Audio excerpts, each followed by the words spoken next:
The content of this show is intended for beauty professionals and service providers.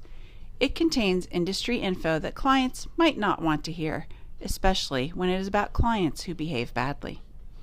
Pour yourself a cocktail and enjoy.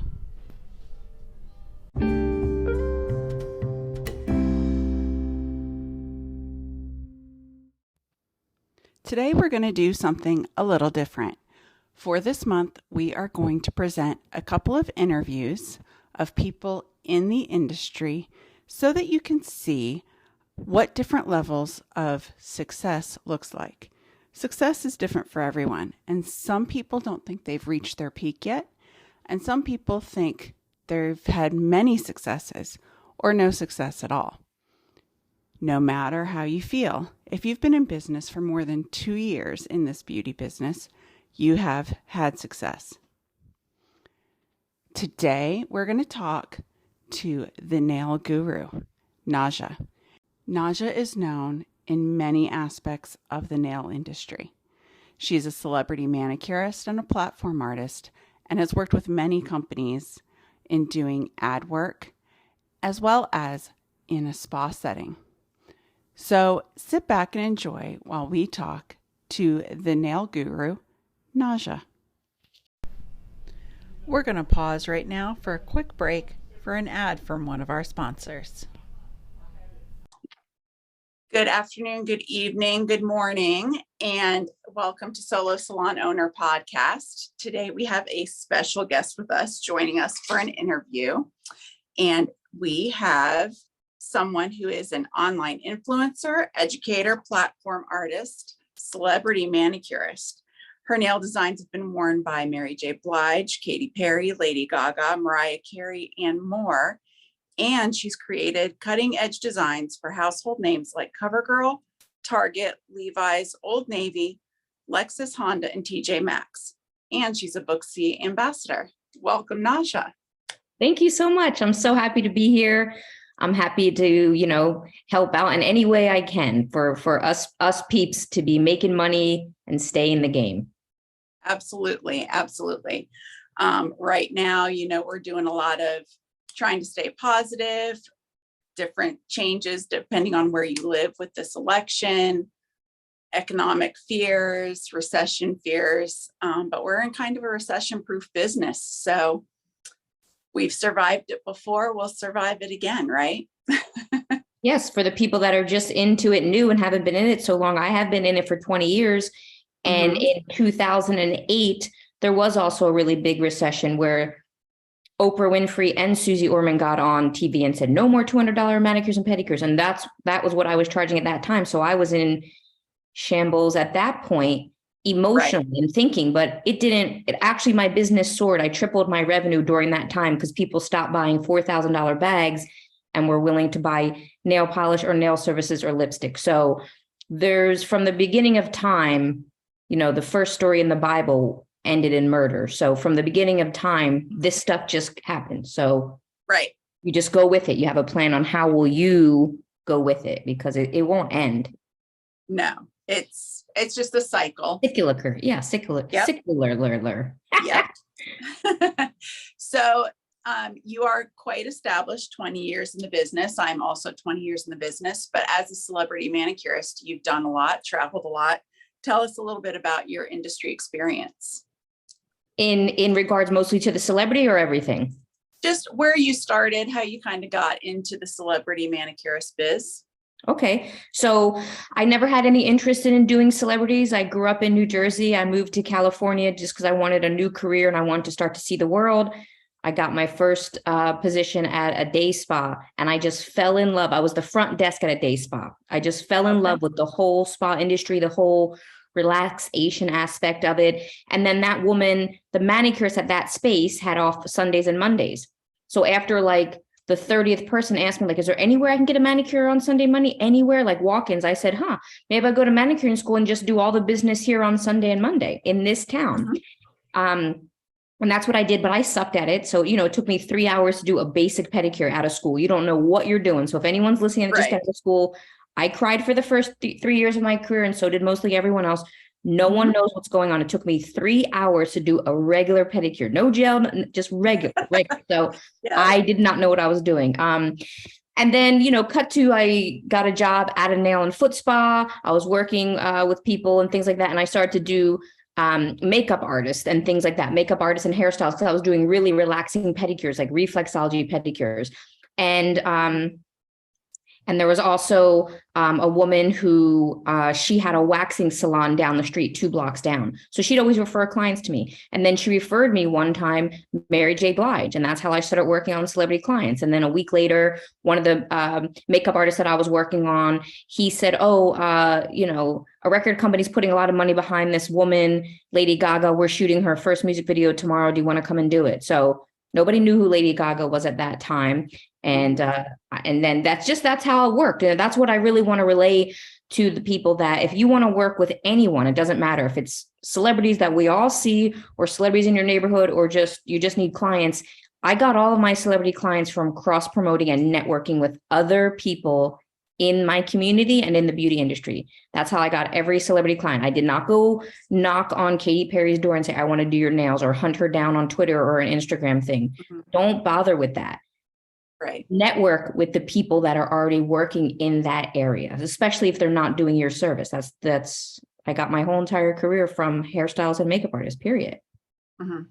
Yeah, that's what I do try to stress. Everyone's going into the holiday season, and I'm in a salon suite environment, and it's all about getting out, getting off Facebook, getting off Instagram, and talking to people, whether it's in your local coffee shop, or I handed out business cards when I went to vote last week, I'm so happy to hear that. So you just never know who you're going to talk to and what kind of compliment you'll get. So you have to look the part, and you just have to keep chatting people up. So I think it's important for me to point out that this woman, the esthetician, her name was Kim, who referred me to Mary J. Blige. And that's how I got into that celebrity world.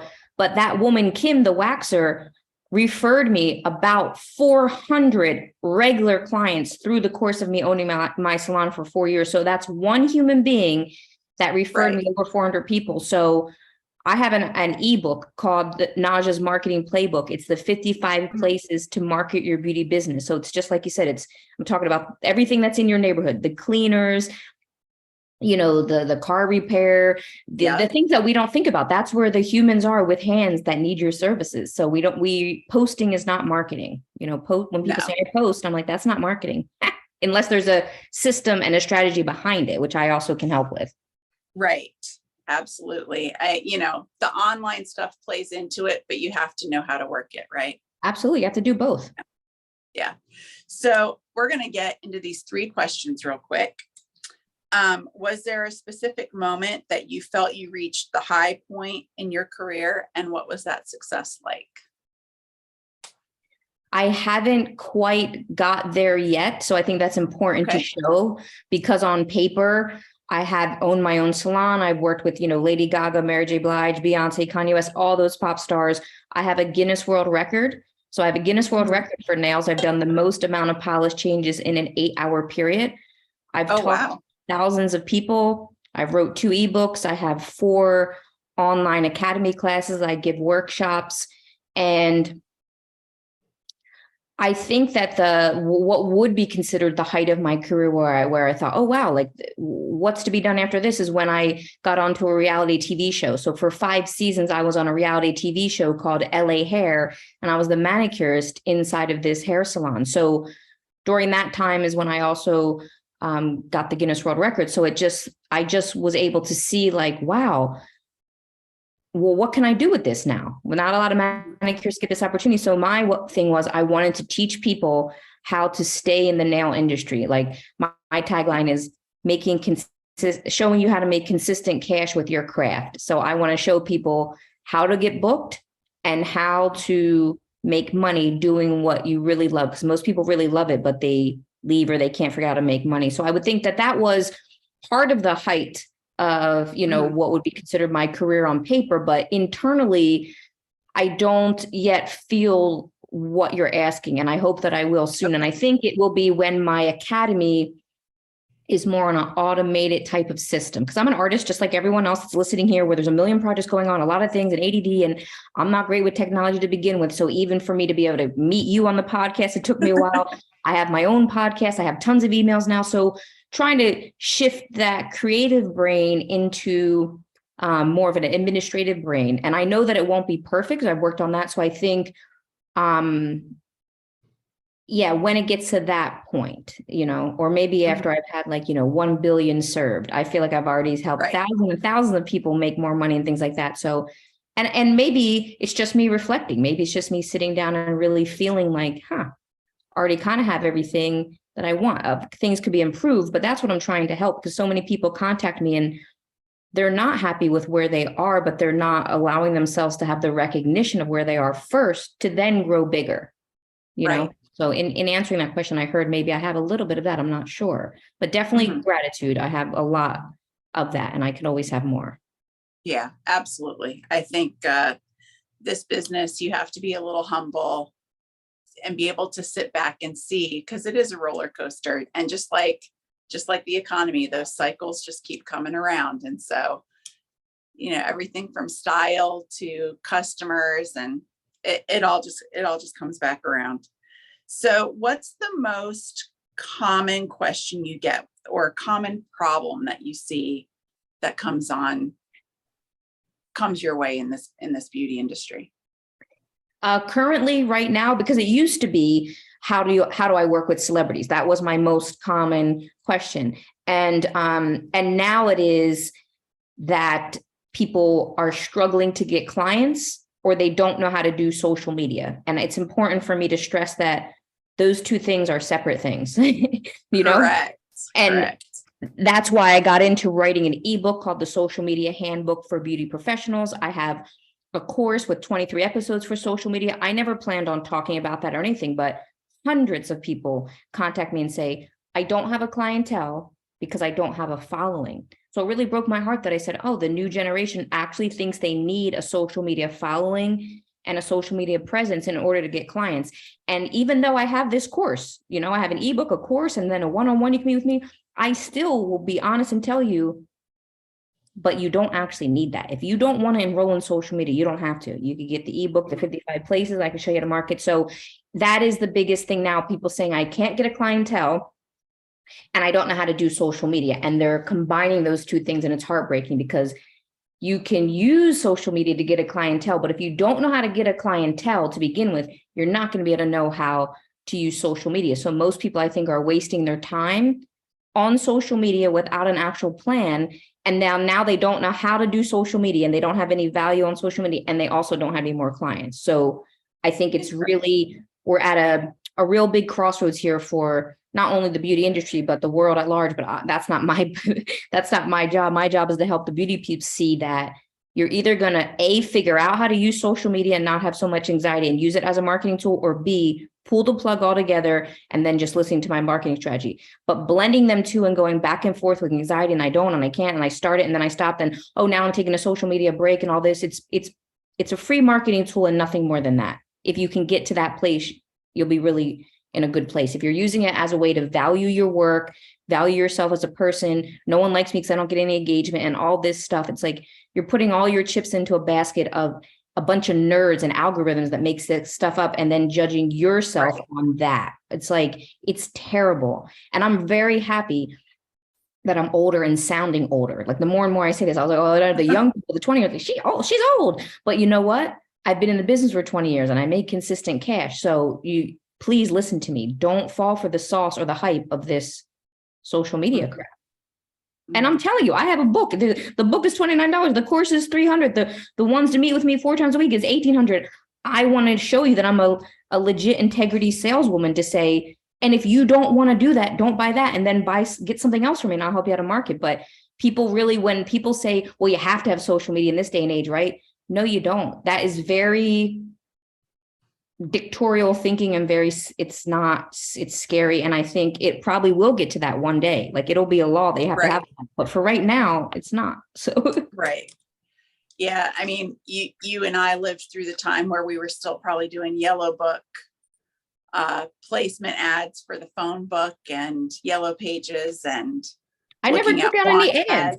I mean, I know what No. you're saying, but I never took out any ads because I know how to use my community and marketing, but Mm. and referrals. But all those celebrities that I named, Lady Gaga, Katy Perry, all those, I got all those clients before social media. And I always give an example like Vidal Sassoon. Do you know who Vidal Sassoon is? Have you heard of him? Yes. The hairstyles, right?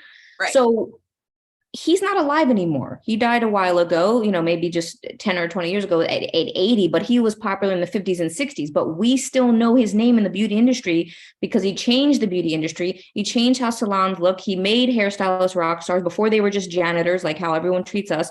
And he did all that. So how was he able to do all that? And we still know who he is 50 years later, and he's dead. And he didn't do that with social media. How? No. So it's important to really know that this is a free marketing tool if you use the free version, and that's all. Yeah, absolutely. So for a new beauty pro, what would be your top piece of advice? New beauty pro top piece of advice is, and this is like past advice, this is like mandatory, but I'm not forcing anyone. It's just this is what would be my mandatory advice, is that you must practice the skill of marketing the same way you're practicing your skill or your technique of nails, right? Because it's not going to matter how great you are, how fast you are, that your nails do stay on for 6 weeks if you can't find a client. There's plenty of people that are way better at me than nails. I'm humble enough to say, never is my shaping going to look that good. Never is my line work going to be as good as like a Russian or a Japanese woman, period. Like, right. I know that. But some of them are working part-time. Some of them are only doing it as a hobby because they can't figure out how to get clients. So my best advice would be that you invest your time and energy with someone like me or someone you trust, or some books. And at the same time you're practicing nails, because it takes, like I said, it took me 3 hours to do a pedicure. It's probably taking you 3 hours to do full sets, 6 hours, get it down to 90 minutes or 2 hours or something. But you also need to be practicing how to get clients at the same time, not after, not, oh, I'm going to perfect my thing. It's going to take me 2 years. Then I'll figure out how to market, or I'm going to perfect my website or perfect my social media, or I got to get business cards. No, you have to learn how to be marketing and talking about yourself yesterday. Absolutely yesterday. Right. Right. Do you think, just a side question, do you think that our beauty schools don't seem to have progressed very much, the courses that are licensing people? Do you think there's a big disservice on not teaching beauty professionals any of the business part in school? It's beyond a disservice, but they're also teaching, people in cosmetology how to do perms, like perms on white ladies, not perms for Black people. Right. Like, you're getting perms, like, come on, stop that.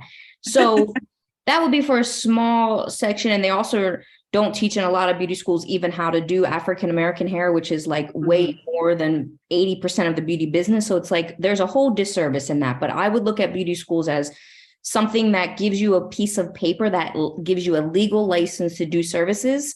So find the least expensive school you can and save your money for advanced training, which means after you have this paper, then you could pay someone like Naja, who's been in the business for 20 years and can show you step by step, because my stuff is very inexpensive. It's going to be going up. It goes up incrementally. But right now it's very inexpensive so that the people who don't have it can afford it. But yeah, the beauty schools have been doing a big disservice for many people. Why does it take me 3 hours after school to do a pedicure? So right. It's really just there for the state to protect themselves, that you have a piece of paper that, hey, we trained them not to let someone bleed out. That really is what it's for. Exactly. Now there are some nail schools and things like that popping up owned by actual nail stylists. Now I think, and I've spoken a few of those schools. Now I think those type of schools, you're better off with, right? But still, it takes a lot of time. You can't learn how to do something in 4 months, but it's beyond a disservice for you to sign up to a beauty career where there's no guaranteed paycheck and they don't teach you how to get that paycheck. Correct. So that's where my heart is in what I do. Correct. Absolutely. You and I are on the same page in that, trying to help these new people realize they're not going to make $50,000 their first year working at home with no clients, no contacts, none of that. So, or the people that are jumping right from school to get a suite. I have talked to dozens, like 50 or more people who had a suite, jumped out and got a suite, and then lapsed on the lease and had to like take it back. Well, of course, Right. because no one told you that, and that's a shame. You Yeah. just think, well, I'm open, I have a license, people will come in, but it takes a lot. Even for me, I'm well known, I have a large following. When I put all this stuff online, it's not like, oh my God, I got 5,000 sales the first day, because then I stop to work with all the nerds and like, but how's it get in front of people so they know it? They know it's there, and I don't know how to do all that. So it's like, it's the same. Now I'm marketing more in a different genre. If Right. it were like I go to a beauty school, I can get almost all those clients as clients, period. But doing this online thing, it's a whole different thing. So I'm in the same boat, but if you know the foundations of marketing, then you just plug it into the new thing you're doing. That's why everything I teach is classic and foundational. If you learn how to build an elevator pitch with me, then you'll use it when you go to sell a product. Oh, now you don't sell a product anymore. Now you work for an actual company. Then you change your elevator pitch. Oh, now you're teaching online. Now, all that. So it's these foundational, very, very, very basic business tips. It's very basic. But Great. They don't tell the beauty professionals or lower income people any of this. No. And it's a shame. There's so much they don't know, and you don't know that you don't know. So yes, you just have to find those connections and find those people. And hopefully they come across one of our websites or one of our podcasts. Yeah. And we can all get together as a community and help make it stronger. So speaking of elevator pitch, on a final note, give me your elevator pitch and we'll wrap it up. Okay.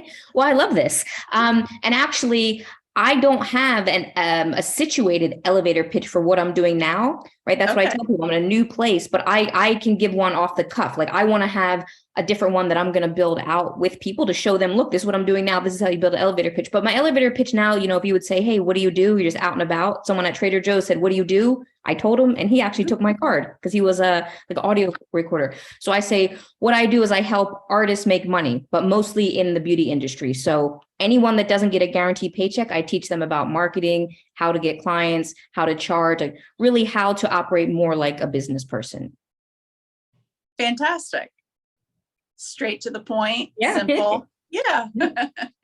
Awesome. Well, thank you, Naja. I appreciate your time today, and that you came to visit me here, and that we got it all worked out. And we will direct people to your website and get those ebooks rolling, and see what we can do to build each other up.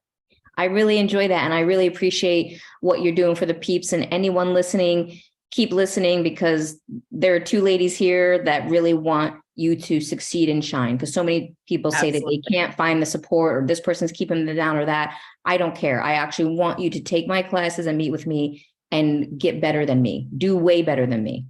That's what I really want. That's a real teacher. Absolutely. That's great. Well, thank you so much for your time. I appreciate you. Thank you for spending time with me today at the Solo Salon Owner Podcast. This content is for continuing education purposes, and I do recommend any financial decisions or legal decisions should be consulted with the proper professionals. If you'd like to leave me a voicemail, you can at the link below, or you can contact me and get a free consultation at solosalownowner.com, or follow me on Instagram at solosalownowner. Please rate and leave a 5-star review on Spotify or Google Podcasts. I look forward to talking with you soon.